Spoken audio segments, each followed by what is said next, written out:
امی چائے لے کر گئیں اور میں پردے کے پیچھے کھڑی چپ چاپ دیکھتی رہی۔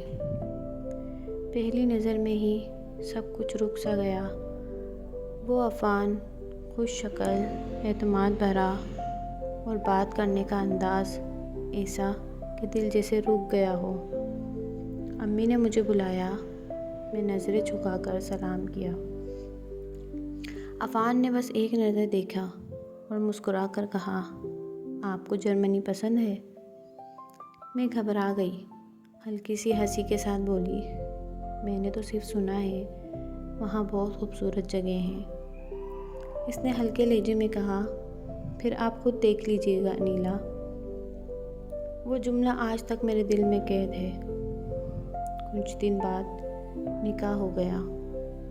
امی کے آنسو خوشی سے بہہ رہے تھے اور میں خوابوں میں تھی۔ محلے میں سب تعریف کر رہے تھے، انیلا کا نصیب کھل گیا، یورپ جا رہی ہے۔